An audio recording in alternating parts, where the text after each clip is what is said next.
பர்திமேயு சுவிசேஷ ஊழியங்கள் வழங்கும் நற்செய்தி நேரம்.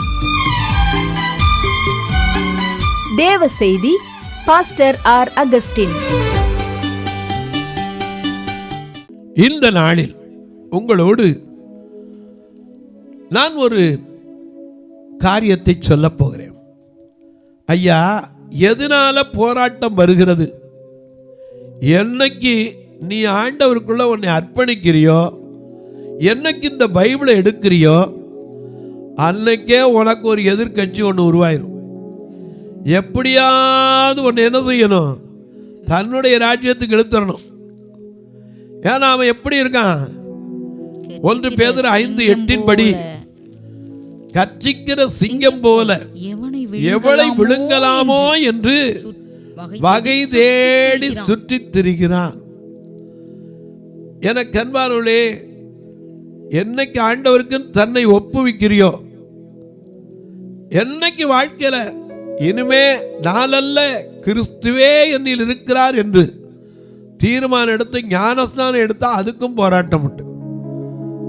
என்னைக்கு ஞானஸ்தானத்தில் போய் எல்லாத்தையும் விட்டுறேன்னு சொன்னியோ, அன்னைக்கு தான் உன் கண்ணு முன்னால பல போராட்டங்கள் வந்து நிற்கும், பல சோதனைகள் வந்து நிற்கும். ஆனா நீ அதை பொறுமையோடு மேற்கொள்ள முடியுதா? நீங்க கேட்கலாம், எனக்கு மட்டும்தானையா வருது? எல்லாருக்கும் வருதா? இயேசு கிறிஸ்துவுக்கே வந்துச்சு. உங்க வேதத்தை கையில் எடுங்க, எல்லாரும் கையில் எடுங்க. எடுத்து மத்தேயு எழுதின சுவிசேஷம் 4ஆம் அதிகாரத்துக்கு உங்களுடைய வேதத்தை திருப்பிக் கொள்ளுங்க.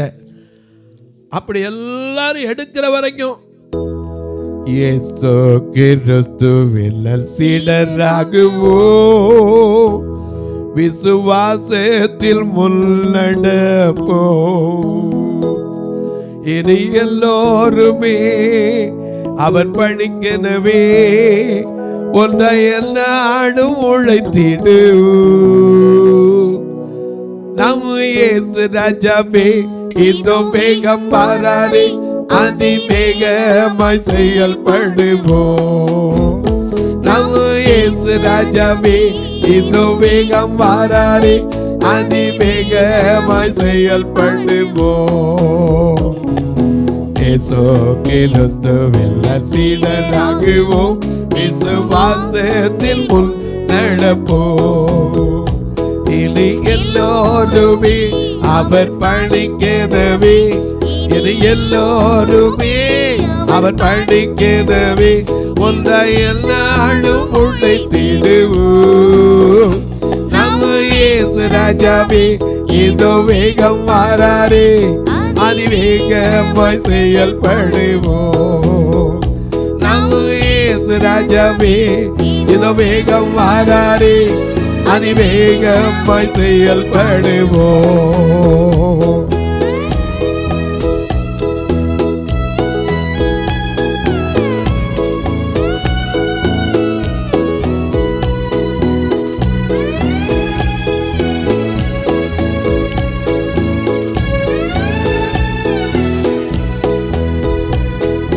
சாத்தானின் சதிகளை தகர்த்திடுவோம், இன்று இயேசுவுக்காய் வாழ்ந்திடுவோம். சாத்தானின் சதிகளை தகர்த்திடுவோம், இன்று இயேசுவுக்காய் வாழ்ந்திடுவோம். இந்த பார் பொழுதும் அவர் நாமத்தையே, இந்த பார் பொழுதும் அவர் நாமத்தையே எல்லா ஊரிலும் எடுத்துரைப்பு. நம்ம இயேசு ராஜாவே இதோ வேகம் வராரே, அதிவேகமாய் செயல்படுவோம். நம்ம இயேசு ராஜாவே இதோ வேகம் வராரே, அதிவேகமாய் செயல்படுவோம்.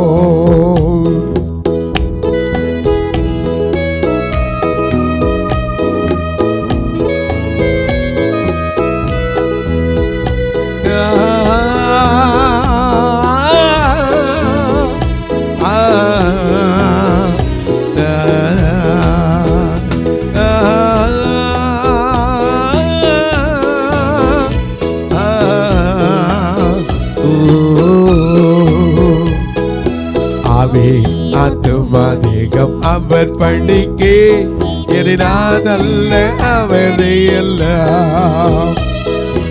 ஆவி ஆத்துமா தேகம் அவர் பணிக்கு நான் அல்ல அவரை எல்லாம். என முடிவு செய்தோம் அதில் நிலைத்திருப்போம். என முடிவு செய்தோம் அதில் நிலைத்திருப்போம். அவர் நாளில் மகிழ்ந்திடுவோம். நம்ம இயேசு ராஜாவே இதோ வேகம் வாராரே, அதிவேகமாய் செயல்படுவோம். நம்ம இயேசு ராஜாவே இதோ வேகம் வாராரே, அதிவேகமாய் செயல்படுவோம்.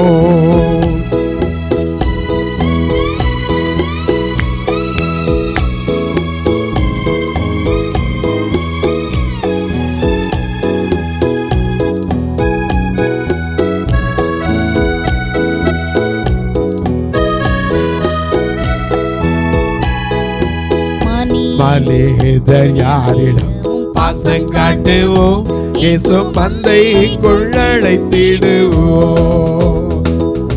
மனிதர் யாரிடம் பாசம் காட்டுவோம், இயேசு பந்தைக்குள் அழைத்திடுவோம். அதி உற்சாகமாய் அதி சீக்கிரமாய், அதி உற்சாகமாய் அதி சீக்கிரமாய் ராஜ பாதையை செம்மையாக்குவோம். நம்ம இயேசு ராஜாவே இதோ வேகம் வாராரே, அதிவேகமாய் செயல்படுவோம். நம்ம இயேசு ராஜாவே இதோ வேகம் வாராரே, அதிவேகமாய் செயல்படுவோம். அதிவேகமாய் செயல்படுவோம். அதிவேகமாய் செயல்படுவோம். எல்லாம் எடுத்துருப்பீங்க. மத்தேயு எழுதின சுவிசேஷம் 4ஆம் அதிகாரத்தில் முதல் வசனத்திலே, அப்பொழுது இயேசு பிசாசினால் சோதிக்கப்படுவதற்கு எப்பொழுது தெரியுமா? 3ஆம் அதிகாரம் கடைசி வசனத்துல அன்றியும் வானத்திலிருந்து ஒரு சத்தம் உண்டாகி. என்ன சத்தம் உண்டாச்சு? இவர் யோர்தானுக்கு வந்து ஞானஸ்நானம் பெற்று கரையேறும் போது ஒரு சத்தம் உண்டாகி, இவர் என் நேசகுமாரன், இவரில் பிரியமாயிருக்கிறேன் என்று உரைத்தது. ஏன்னா அப்பதான் யோர்தானுக்கு வராரு. அவன் சொல்றான், யாரு? யோவான் சொன்னான், இதோ உலகத்தின் பாவத்தை சுமந்து தீர்த்த தேவ ஆட்டுக்குட்டினா. அவன் வந்து இவன்கிட்ட ஞானஸ்தானம் வாங்க வர்றான். அவன் சொன்னான், நான் வந்து உங்ககிட்ட ஞானஸ்தானம் வாங்கணியா, நீர் என்கிட்ட வரலாமான்னா. அவன் சொன்னார், இப்போதைக்கு இடம் கொடுப்பா, இப்படி எல்லாம் நீதிகளை என்ன செய்யணும்? நிறைவேற்ற வேண்டாம், ஏற்றதா இருக்கிறது. ஆகையினால நீதி என்ன தெரியுமா? ஒரு மனுஷன் என்னைக்கு ஆண்டவரை தன் இருதயத்திலே சொந்த ரட்சகராக ஏற்றுக்கொண்டானோ அன்றைக்கு ஞான ஸ்நானம் என்பது ஞானமுள்ள ஸ்நானமாக இருக்கணும். ஏதோ கொடுக்குறாங்கிறக்கா ஞான ஸ்நானம் எடுத்துடாதீங்க. அது கண்டிப்பாக தப்பும் கொடுக்கவும் கூடாது. யாரையும் கட்டாயப்படுத்தி நீ சொன்னாங்க மதம் அந்த வேலை செய்யவே கூடாது. ஏன்னா யாரையும் கட்டாயம் அல்ல, அவர் இழுத்து கொண்டாதான். மெய்யாகவே குமாரன் விடுதலையாக்கினாதான் மெய்யான விடுதலை. வேற நம்ம கொடுத்து ஒன்றும் ஆகாது.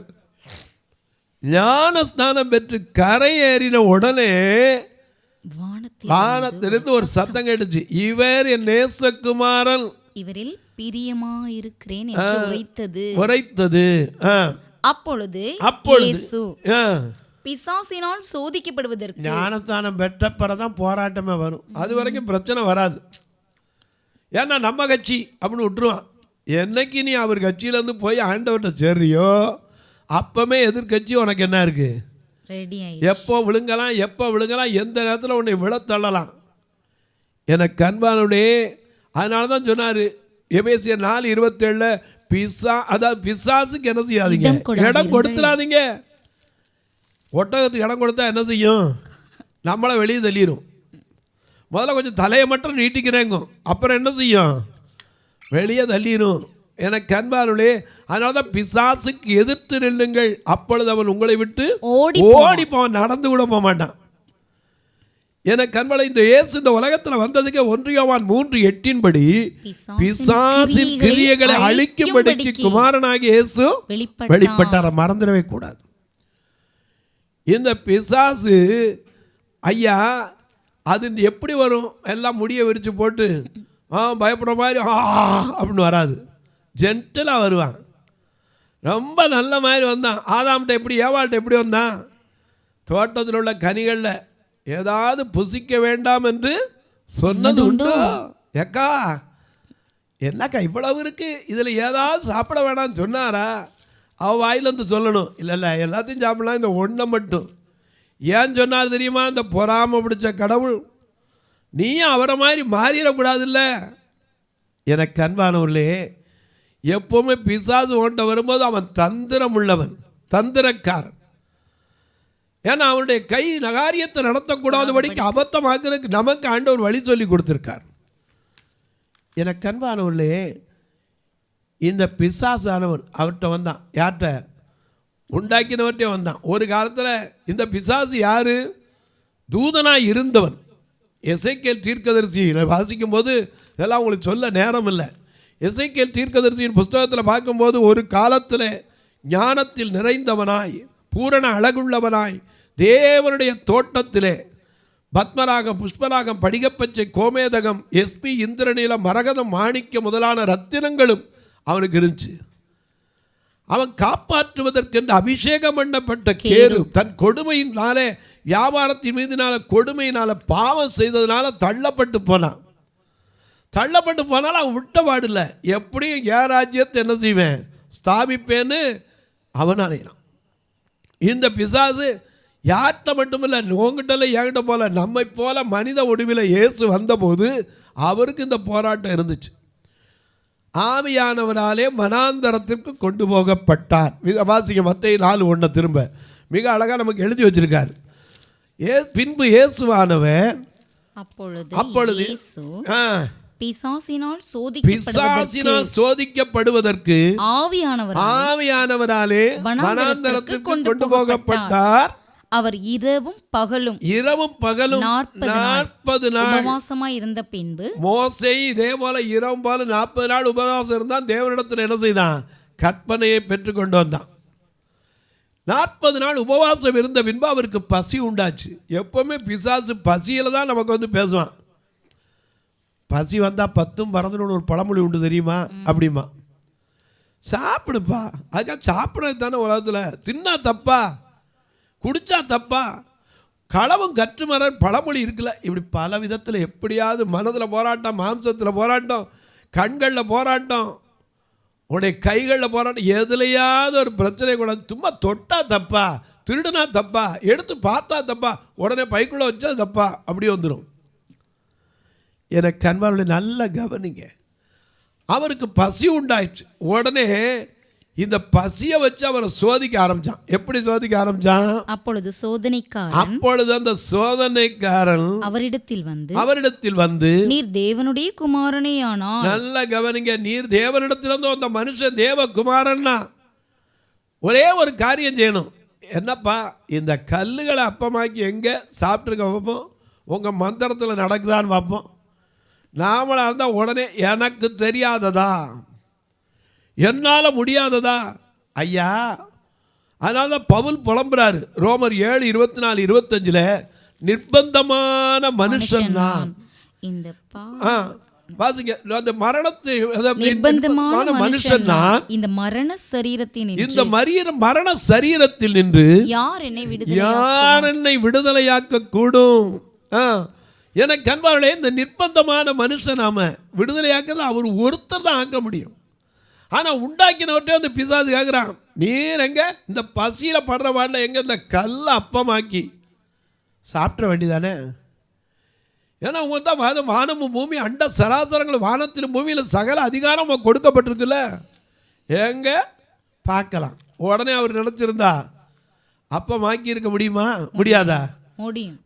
ஏன்னா இந்த கல்லுகளினாலே தேவன் ஆபிரகாமுக்கு பிள்ளைகளை உண்டு பண்ண வல்லவர். ஏன் அப்பத்தை உண்டாக்க முடியாது? உடனே அவர் பார்த்தாரு, பிசாசுக்கு சொல்ல வேண்டியது என்ன? மனுஷன் அப்பத்தினால் மாத்திரமல்ல தேவனுடைய வாயிலிருந்து புறப்படுகிற ஒவ்வொரு வார்த்தையினாலும் பிழைப்பான். இதே இஸ்ரவேல் மக்களுக்கு உபாகமம் 8ஆம் அதிகாரத்திலே 4ஆம் வசனத்திலும் வாசிக்கிறோம்.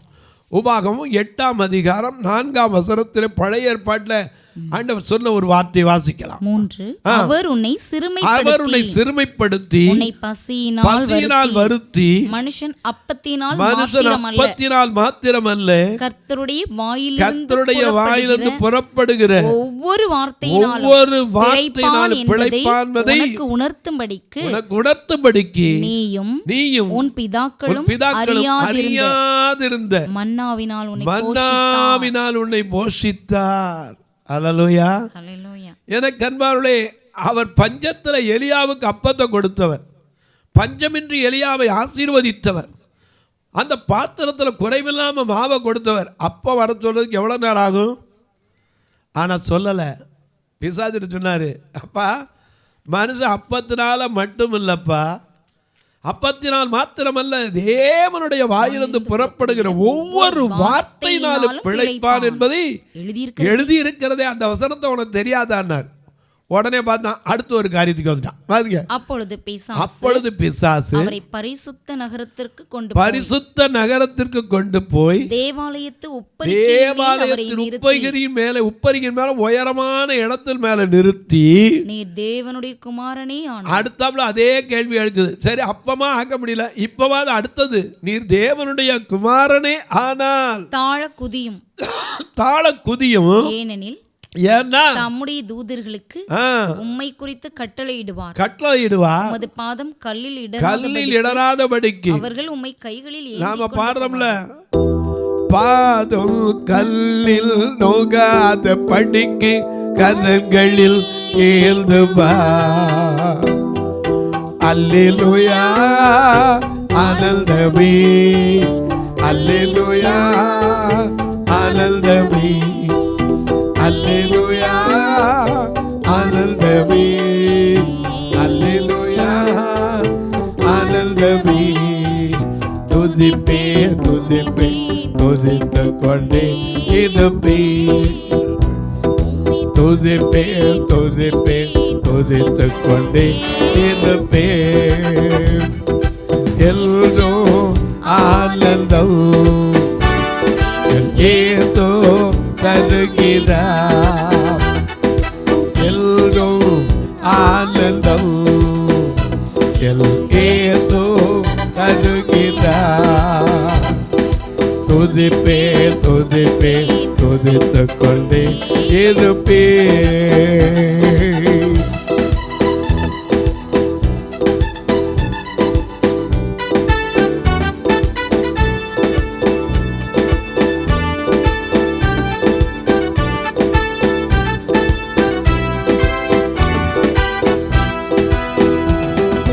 உன்னதன் மறைவில் வல்லவர் நிழலில் என்றும் தங்குவே. உன்னதன் மறைவில் வல்லவர் நிழலில் என்றும் தங்குவே. தேவனை நோக்கி அடைக்கல பாதை, தேவனை நோக்கி நான் அடைக்கல பாதை என்று சொல்லுவே. அல்லேலூயா ஆனந்தமே, அல்லேலூயா ஆனந்தமே, அல்லேலூயா ஆனந்தமே, அல்லேலூயா ஆனந்தமே. துதிப்பேன் துதித்து கொண்டே இருப்பேன்.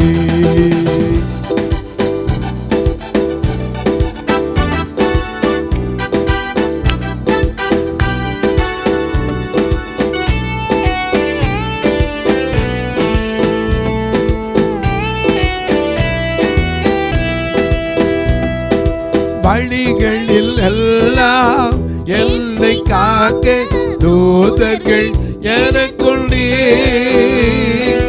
வழிகளில் எல்லாம் என்னை காக்க தூதர்கள் எனக்குள்ளே.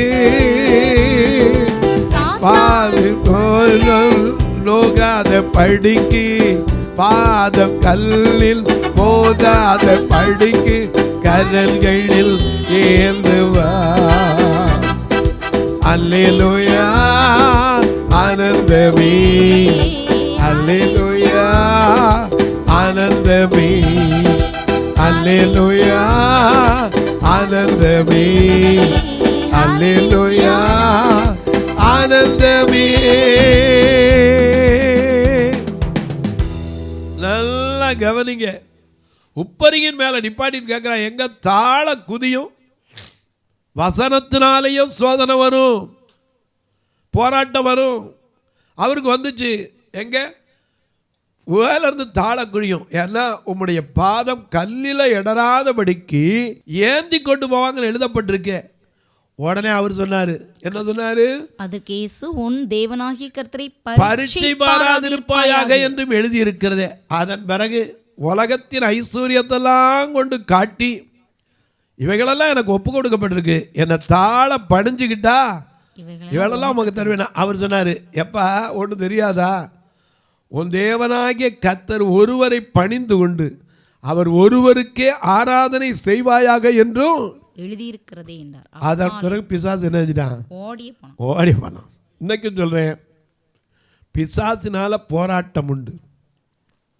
ஆனால் அதை மேற்கொள்றதுக்கு நமக்கு பலம் கிடையாது. நான் முதல்ல சொன்னேன், கிருபை மேல் கிருபை வேணும், மகிமையின் மேல் மகிமை வேணும், பலத்தின் மேல் பலம் வேணும். யோவான் 1:16 படி கிருபையின் மேல் கிருபை, 2 கொரிந்தியர் 3:18 மகிமையின் மேல் மகிமை, சங்கீதம் 84:7 படி பலத்தின் மேல் பலம் பெற்றுக்கொண்டா பிசாசுக்கு நீங்க எதிர்த்து நிற்கலாம். எதிர்த்து நிற்பதற்கு திராணி உள்ளவர்கள் ஆகும்படி சர்வாயுத வர்க்கத்தை எடுத்துக் கொள்ளுங்கள். சகலத்தையும் செய்து முடித்தவர்களா நிற்கணும். அவருக்கு முன்னாடி நிற்கணும். நாம போராட்டம் உலகத்தில் வருங்க. உலகம் என்பது அநேக போராட்டங்கள் இருக்கும். ஆனால் அங்கே போய் சொல்லணும், நல்ல போராட்டத்தை போராடினேன், என் ஓட்டத்தை முடித்தேன், விசுவாசத்தை காத்துக்கொண்டேன். அப்படியே ஒரு வரி பாடி ஆண்டவர்கிட்ட ஜெயிப்போமா? ஓட்டத்தை ஜெய மூடல் நான் ஓடிட அருள் செய்வார். ஓட்டத்தை ஜெய மூடல் நான் ஓடிட அருள் செய்வார். விசுவாச பாதையில் சோராமல் ஓடிட, விசுவாச பாதையில் சோராமல் ஓடிட, என் லோகமே என் சொந்தமே என்று காண்பினோ, பரலோகமே என் சொந்தமே என்று காண்பினோ, என் இல்ப இயேசுவை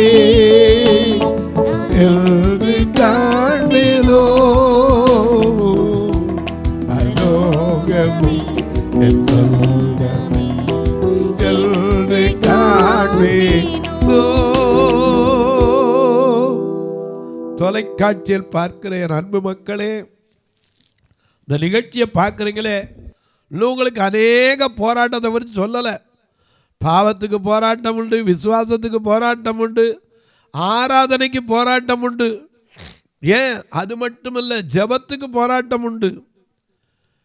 அது மட்டுமல்ல, ஊழியம் செய்ய போனீங்கன்னா அதுக்கும் போராட்டம் உண்டு. தரிசனத்துக்கு போராட்டம் உண்டு, தீர்க்க தரிசனத்தினாலே போராட்டம் உண்டு, அதிகாரத்தினால போராட்டம் உண்டு. பல போராட்டங்களை முடிஞ்சால் அடுத்த செய்தியில் உங்களுக்கு சொல்கிறேன். தொலைக்காட்சியில் பார்க்குற என் அன்பு மக்களே, இந்த நிகழ்ச்சியை நாள்தோறும் பார்க்குறீங்க, கேட்குறீங்க, பரவசம் அடைகிறீங்க. ஒரு வார்த்தை ஜெபம் பண்ணுறீங்களா? இது தொடர்ந்து வரணும், இதற்கான தேவைகள் சந்திக்கப்படணும். அது மட்டும் இல்லை, எனக்கு அன்பானவர்களே, ஒரு நாள் எப்போவாவது எங்கள் ஆலயத்துக்கு முடிஞ்சால் வாங்க. எதுக்கு? எங்களோட வந்து ஒரு நாள் ஐக்கியமாக இருங்களேன். இயேசு இந்த பூமியில் பாவிகளை தான் தேடி வந்தார், நீதிமான்களே இல்லை. நாங்கள் பாவிகளாக இருக்கட்டும், ஆனால் அந்த பாவிகளோட ஒரு நாள் வந்து நீங்களும் உட்கார்ந்து அனுபவித்து பார்க்கலாமே. வந்து சாப்பிடுங்க. ஏன்னா நான் ஒரு நாள் கூட பார்வையற்ற மக்களை சாப்பிடாமல் அனுப்புறதில்ல. உங்கள் பிறந்த நாள், திருமண நாள் போன்ற நல்ல நாட்களிலே நீங்களும் கர்த்தர் ஏவினால் உதவலாம். ஒரு கட்டுமான பணிக்கு உதவலாம், ஏன் ஒரு ஃபியூனரல் ஃபண்டுக்கு உதவலாம், ஏன் இந்த கிறிஸ்மஸ் காலத்தில் அநேக நன்மைகளை செய்ய உதவலாம். டிசம்பர் மாதம் 3வது வாரத்தில் திருப்பத்தூரில் ஒரு கூட்டம் வச்சுருக்கிறோம். அந்த பகுதியில் இருப்பீங்கன்னா நீங்கள் TELC பிளைண்ட் ஸ்கூலுக்கு 3வது வாரம் சனிக்கிழமை வரலாம். ஒருவேளை அந்த பகுதியில் இருக்கிற பார்வையற்ற மக்களுக்கு கிறிஸ்மஸை சாக்கு வச்சு எனக்கு ஒரு ஆசை, ஊன்றுகோல் கொடுக்கலாமே, முதல்ல கூட்டம் வைக்கிறோம். அவங்களுக்கு மிக முக்கியமானது கண்ணை போல உதவுறது ஒரு ஊன்றுகோல். ஆண்டவர் அதுக்கு ஒரு 100 ஊன்றுகோலுக்கு ஏற்படுத்தணும். ஏன்னா ஒரு 100 ஊன்றுகோல் 25,000 ரூபா தான். கர்த்தர் உங்களை ஏவினா நீங்களும் அதற்கென்று உதவலாம். அன்றைக்கி ஒரு நல்ல சாப்பாடு கொடுக்கணும், உதவலாம். அதே போல் நாகர்கோயிலில் 2வது வாரம், திருநெல்வேலியில் 4வது வாரம், இதை தவிர ஆலயத்தில் கிறிஸ்மஸ் அன்றைக்கு இப்படி பல காரியங்கள் உண்டு. நீங்களும் தொடர்பு கொள்ளலாம். எப்படி தொடர்பு கொள்ள? இதில் 2 நம்பர் வரும், ஜிபே, ஃபோன்பே. அது வழியாக தொடர்பு கொள்ளலாம். உங்கள் ஜெபக்காரி எது இருந்தாலும் காலை 10லேருந்து 5க்குள்ளே தாராளமாக சொல்லலாம். இப்போ உங்களுக்காக நான் ஜெபிக்கட்டுமா? நல்ல பிதாவே, நன்றியோடு துதிக்கிறோம் சுவாமி. இந்த மனமகிழ்ச்சியான நல்ல நாளிலே போராட்டம் என்பது எல்லாருடைய வாழ்க்கையில் இருக்குது சுவாமி. உலகத்தில் நல்ல சரீரத்தில் எல்லாம் இருக்கிறவங்களுக்கு போராட்டம் இருக்குது. சில நேரத்தில் கைகளை இழந்து, கால்களை இழந்து, வாய் பேச முடியாமல், கண் பார்வை இல்லாமல், சில நேரம் முதிர் வயதில் கூட போராட்டம் இருக்குது சுவாமி. ஒவ்வொருவருடைய போராட்டங்களும் நல்ல போராட்டங்களாய் மாற, விசுவாசத்திலே நல்ல போராட்டத்தை போராடினேன், ஓட்டத்தை முடித்தேன் என்று உம்முடைய ராஜ்யத்துக்கு வரும்போது நாங்கள் சொல்லுவதற்கு எங்களை தகுதிப்படுத்தும். இந்த ஊழியத்தை தாங்குகிற, ஜெபிக்கிற, கொடுக்கிற எல்லா மக்களையும் ஆசீர்வதியும்.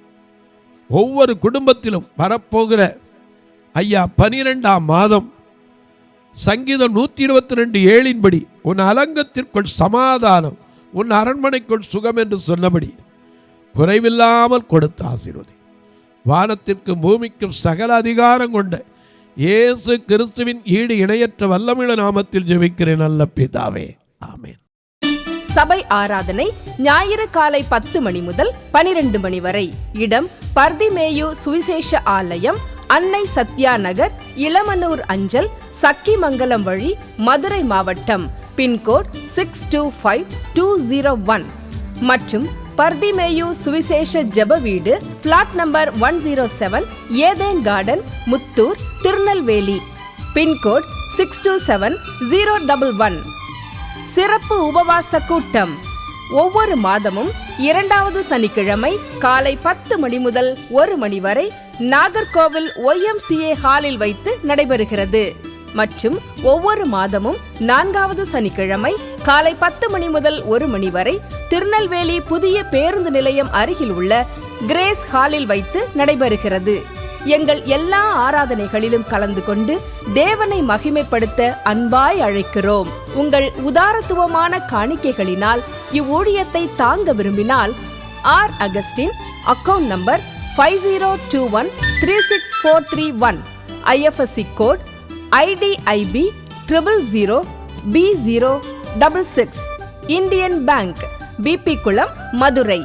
ஜிபே நம்பர் 98421819117, BGM மினிஸ்ட்ரீஸ் மற்றும் 9442559772, பிளைண்ட் மினிஸ்ட்ரீஸ் அகஸ்டின்.